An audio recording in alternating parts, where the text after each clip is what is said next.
یسوع مسیح کے عظیم اور جلالی نام میں آپ سب کی سلامتی ہو۔ آج ہم زبور نمبر 1 پہلے زبور پر کچھ دیر کے لیے غور و خوض کریں گے، اور آپ اگر ساتھ رہیں تو پھر اس کے بعد دوسرا، تیسرا سو آن ہم پھر چلتے جائیں گے۔ اس لیے اگر آپ زبوروں کو سیکھنا چاہتے ہیں اور اس کی اسٹڈی لینا چاہتے ہیں تو آپ ضرور جو ہے وہ ہماری ویڈیو کو شیئر کریں، لائک کریں، اور پھر چینل کو بھی سبسکرائب کریں، اور پھر کمنٹ بھی کریں تاکہ خداوند جو ہے وہ آپ کو برکت دے۔ اور اس لیے یہ ہم ریگولر زبوروں پر جو ہے کچھ دیر کے لیے سرمنز آئیں گے۔ اور آئیے پہلے زبور کی تلاوت کریں۔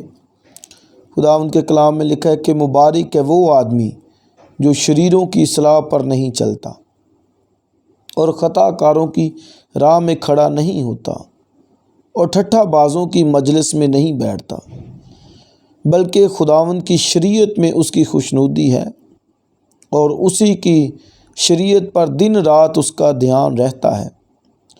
وہ اس درخت کی مانند ہوگا جو پانی کی ندیوں کے پاس لگایا گیا ہے، جو اپنے وقت پر پھلتا ہے اور جس کا پتا بھی نہیں مرجھاتا۔ سو جو کچھ وہ کرے بارور ہوگا۔ شریر ایسے نہیں، بلکہ وہ بھوسے کی مانند ہیں جسے ہوا اڑا لے جاتی ہے۔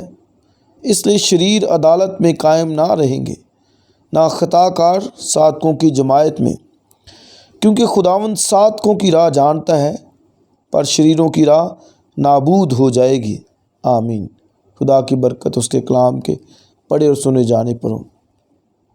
یہ زبور جو ہے وہ ایک ایماندار کی مبارک حالی کی بات کرتا ہے، اور خدا کا کلام اس شخص کو مبارک کہتا ہے۔ اور یہاں پر لکھا ہے جو خطا کاروں کی راہ میں کھڑا نہیں ہوتا اور ٹھٹھا بازوں کی مجلس میں نہیں بیٹھتا۔ تو آپ یہ دیکھیں کہ خدا کا کلام اس شخص کو مبارک کہتا ہے جو خطا کاروں کی راہ میں کھڑا نہیں ہوتا، ٹھٹھا بازوں کی مجلس میں نہیں بیٹھتا۔ اس کا مطلب ہے کہ وہ ان کی فیلوشپ سے دور رہتا ہے، ان کی رفاقت سے وہ دور رہتا ہے، ان کے ساتھ کھڑا نہیں، مطلب ہے کہ ان کے معاملات کے اندر کھڑا نہیں ہوتا۔ ہاں، اگر کلام سنانے کے لیے ان کے ساتھ وہ ان کے پاس جاتا ہے تو یہ الگ اور بات ہے، لیکن یعنی ان کے پلانز کے اندر وہ شامل نہیں ہوتا۔ ہاں، تو اب دیکھیں کہ خدا کا کلام اس شخص کو مبارک کہتا ہے جو خطا کاروں کی راہ میں کھڑا نہیں ہوتا، یہ پہلی بات۔ اور دوسری بات کیا ہے کہ ٹھٹھا بازوں کی مجلس میں نہیں بیٹھتا، یعنی جو ایک دوسرے کو مذاق کرتے رہتے ہیں، ٹھٹھے مارتے رہتے ہیں۔ اور آپ کو یہ ایسے لوگ بہت سے ملیں گے بازاروں میں، گلیوں میں، گھروں کے اندر، اور پھر چرچز کلیسیاؤں کے اندر بھی۔ اس لیے ایک ایماندار اپنے آپ کو وہ دیکھے، جانچے، پرکھے کہ اس کی رفاقت کیسے لوگوں کے ساتھ ہے، اس کا اٹھنا بیٹھنا کن کے ساتھ ہے۔ تو لکھا کہ وہ شخص مبارک ہے جو ٹھٹھا بازوں کی مجلس میں نہیں بیٹھتا اور خطا کاروں کی راہ میں کھڑا نہیں ہوتا۔ آگے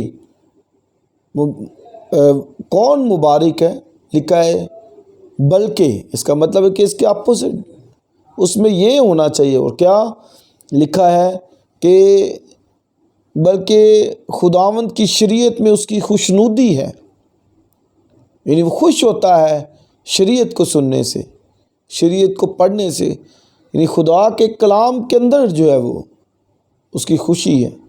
تو اس کا مطلب کہ وہ وہاں پر کھڑا نہیں ہوتا دنیا داروں کے ساتھ، گنہگاروں کے ساتھ، خطا کاروں کے ساتھ، اور پھر ٹھٹھا بازوں کے ساتھ وہ کھڑا نہیں ہوتا، بلکہ مبارک کون ہے؟ جو کلام پر دھیان کرتا ہے، توجہ کرتا ہے۔ لکھا جو بلکہ خداوند کی شریعت میں دن رات اس کا دھیان ہے۔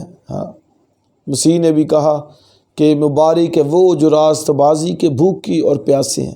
مطلب ہے کہ وہ بھوک اور پیاس رکھتے ہیں خدا کے کلام کے لیے، وہ خدا کے کلام کے شنواں رہتے ہیں، خدا کے کلام کے سننے کے مشتاق رہتے ہیں، جویان رہتے ہیں، ڈھونڈتے ہیں خدا کے کلام کو۔ تو یہ اس کو بائبل مبارک کہتی ہے۔ مبارک ہے وہ شخص جو خطا کاروں کی راہ میں کھڑا نہیں ہوتا، ٹھٹھا بازوں کی مجلس میں نہیں بیٹھتا، بلکہ لکھا ہے خداوند کی شریعت میں اس کی خوشنودی ہے، اور لکھا ہے کہ آپ دیکھیں دن رات، ڈے نائٹ اس کا دھیان خدا کے کلام کی طرف ہے۔ اور لکھا ہے کہ وہ اس درخت کی مانند ہے جو پانی کی ندیوں کے پاس لگایا گیا ہے۔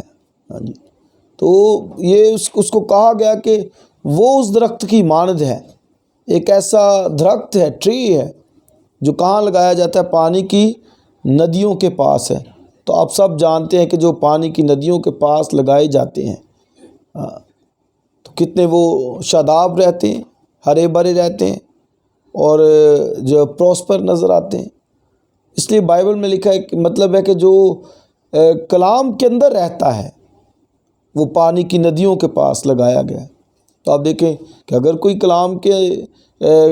کلام میں نہیں رہتا تو اس کا مطلب ہے کہ پانی کی ندیوں کے پاس وہ نہیں لگایا، اس کی خوشنودی اور باتوں میں ہے۔ ہاں، تو وہ پانی کی ندیوں کے پاس نہیں، لیکن جس کے دھیان توجہ دن رات خدا کے کلام کی طرف ہے، بائبل کہتی ہے کہ وہ پانی کی ندیوں کے پاس لگایا گیا۔ اور آگے آپ دیکھیے کیا لکھا ہے؟ جو اپنے وقت پر پھلتا ہے۔ ہاں، یعنی دیر سویر نہیں ہو سکتی، لکھا ہے کہ وہ وقت پر پھلتا ہے۔ تو مطلب کہ جو کلام کے اندر رہتے ہیں، بائبل ان کے بارے میں بتاتی کہ وہ وقت پر پھلتا ہے۔ اور دوسری بات، جو کچھ وہ کرے بارور ہوگا، یعنی جس کام میں وہ ہاتھ لگائے۔ ہمارے سامنے یوسف کی مثال آتی ہے، بائبل میں لکھا ہے کہ جس کام میں وہ ہاتھ لگاتا تھا خدا برکت دیتا تھا۔ تو لکھا جو کچھ وہ کرے وہ بارور ہوگا، یعنی اس کام کے اندر وہ کامیاب ہوگا، اس کام کے اندر خدا برکت دے گا۔ تو کون؟ جو خدا کی شریعت کے اندر دھیان رکھتا ہے، توجہ رکھتا ہے، دن رات لکھا ہے اس کو دھیان ہے۔ آگے لکھا ہے شریر ایسے نہیں ہے۔ یہ ایمانداروں کی بات کی گئی، جو خدا کے کلام پر توجہ کرتا ہے، خطا کاروں کی راہ میں کھڑا نہیں ہوتا، ٹھٹھا بازوں کی مجلس میں نہیں بیٹھتا۔ تو یہ ان کے بارے میں ہے کہ وہ ایسے درخت کی مانند ہے جو پانی کی ندیوں کے پاس لگایا گیا، اور لکھا ہے جس کا پتا بھی نہیں مرجھاتا۔ اور یرمیہ کی کتاب کے 17ویں باب کے اندر لکھا ہے کہ وہاں پر لکھا ہے کہ وہ جو ہے وہ پھل لانے سے باز نہیں رہ سکتا، یعنی پھل پیدا ہوگا۔ اور لکھا ہے وہاں پر کہ اس کو گرمی کا جو ہے وہ کچھ ڈر خوف نہ ہوگا۔ لیکن شریروں کے تعلق سے وہاں پر لکھا ہوا ہے کہ وہ رتما کی مانند ہے۔ رتما ایک خاردار جھاڑی کو کہا جاتا ہے جو بیابانوں کے اندر خود بخود اگتی ہے، اور پھر دھوپ سے خود بخود جل جاتی ہے۔ یعنی ایک شریر خدا سے دور گناہ کے اندر رہنے والے کو رتما سے، لیکن ایک ایماندار کو اس درخت سے جو پانی کی ندیوں کے پاس لگایا گیا تشبیہ دی جاتی ہے۔ اس لیے چونکہ شریروں کے تعلق سے لکھا ہے کہ وہ بھوسے کی مانند ہے، اور لکھا ہے جسے ہوا اڑا لے جاتی ہے۔ اس لیے شریر عدالت میں قائم نہیں، خدا کے سامنے جب عدالت ہوگی تو وہاں پر قائم نہیں رہ سکیں گے۔ اور یہ سمسی جب عدالت آخری کرے گا تو لکھا ہے اے ملاؤنوں، اس ہمیشہ کی آگ میں چلے جاؤ جو تمہارے لیے تیار کی گئی ہے۔ اور آگے لکھا ہے نہ خطا کار صادقوں کی جماعت میں، کیونکہ خداوند صادقوں کی راہ جانتا ہے، پر شریروں کی راہ نابود ہو جائے گی۔ یعنی ان کے جو منصوبے ہیں، جو پلانز ہیں، جو کچھ وہ کرتے ہیں، بائبل کہتی کہ وہ کامیاب نہیں ہوں گے۔ خداوند کے کلام میں زبور میں لکھا ہوا ہے کہ میں نے شریر کو ہرے درخت کی طرح پھلتے ہوئے دیکھا، لیکن لکھا ہے کہ جب میں دوبارہ وہاں سے گزرا تو وہ اپنی جگہ پر نہیں تھا۔ یعنی وہ قائم نہیں رہ سکتا درخت، شاید ایک دم سے وہ ہرا بھرا آپ کو نظر آئے، پراسپر ہو جائے، خوشحال ہو جائے، لیکن لکھا ہے داؤد کہتا ہے کہ میں جب دوبارہ وہاں سے گزرا تو اپنی جگہ پر وہ نہیں تھا، کیونکہ وہ قائم نہیں رہ سکتے، ان کو بھوسے سے تشبیہ دی گئی ہے۔ لکھا ہے جسے ہوا اڑا لے جاتی ہے، دور ہوا اس کو لے جاتی ہے، وہ اپنی جگہ پر قائم نہیں رہ سکتا۔ لیکن جو ایماندار ہیں، خدا کے ساتھ چلنے والے ہیں، جس کا دھیان شریعت میں لگا رہتا ہے دن رات، لکھا ہے کہ وہ ہرے درخت کی مانند ہے، اور لکھا ہے جس کا پتا بھی نہیں مرجھاتا۔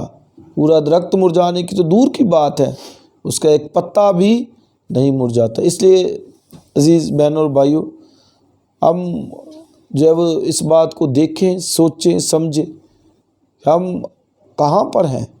ایماندار ہیں یا خدا سے دور ہیں یا گناہ کے اندر زندگی بسر کر رہے ہیں؟ تو یہ بہت خوبصورت زبور، آپ اس کو پڑھیں، سمجھیں اور برکت حاصل کریں۔ خداوند آپ کو اس کلام کے سلسلے سے برکت دے۔ God bless you.